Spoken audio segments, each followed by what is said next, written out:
buvo kaip antras gimtadienis. Aš kelis mėnesius aš vaikščiojau, aš ore buvau pakilęs. Praėjusioje laidoje susipažinome su Tomu Butkumi, žmogumi, kuris savo laiku buvo vienas perspektyviausių šakių krepšininkų ir kurio karjera bei gyvenimas susiklostė išties ypatingai. Žaidžiau Zanavyke paskutiniais metais, tai jie sukabinti ant sienos prie pat salės, jos čia buvo salės atidarymas, likusios mano nuotraukos. Norėčiau jas namie turėti kažkada, bet kol kas tegu pabūna čia. Va, matom, prieš legendinį Zavacką pelnau taškus. Man atrodo, prasižengė jisai prieš mane dar.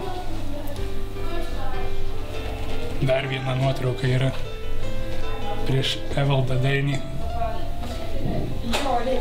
Reiktų biškį nuvalyti. Ryškiau. Tomas per savo karjerą iškovojo ne vieną apdovanojimą, tačiau dėja nenumaldomam troškimui žaisti krepšinį Šakiškiui, vienam iš pirmųjų reprezentacinės miesto komandos narių, koją pakišo sveikatos problemos. Atsitiko taip, kad man sugedo inkstai. Daktarai nustatė, kad jie yra nebepataisomi, aš negalėsiu, bent jau tai buvo manoma iš pradžių sportuoti.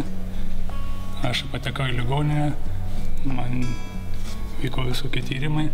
Tiesiog galų gale buvo nuspręsta man atlikti persodinimo operaciją. Mamai aš galiu dėkoti kiekvieną dieną, aš stengiuosi jai padėti, stengiuosi namų ten kažką ruošos padėti, šiaip kažką patarti. Ta prasme, santykiai pasikeitė su mama. Po ištikusios nelaimės Tomas išties pasikeitęs. Jo kūną, kaip galėjome pastebėti, puošė ne viena tatuiruotė, simbolizuojanti gautą antrąjį šansą. Pirmą tatuiruotę pasidariau ant kaklo. Ir aš tada turėjau draugę, kuri buvo susijusi su psichoterapija. Ir jinai taip įvardino,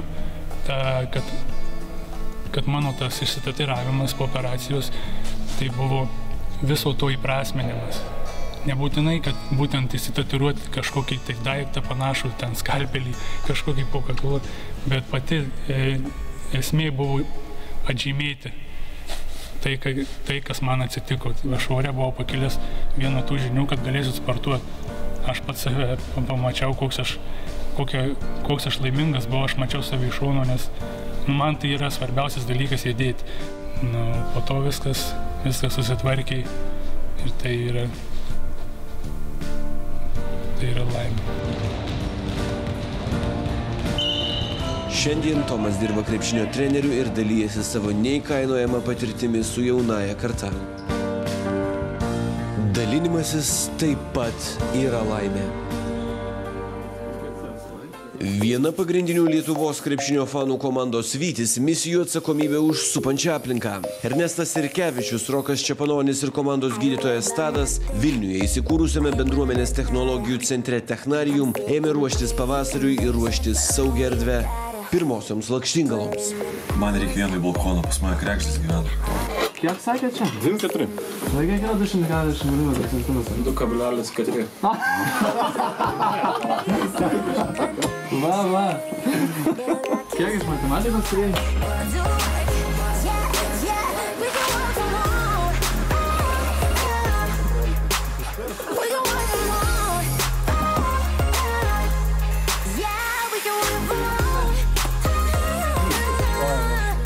Gražiai padariau?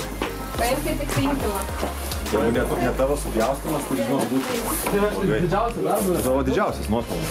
Gražiai, Ernestai, tačiau visuomet įmanoma geriau. Reabilitacijos centre Gema slaugomi senjorai gavo galimybę patobulinti inkilus ir pasidžiaugti Vyčio krepšininkų vizitu.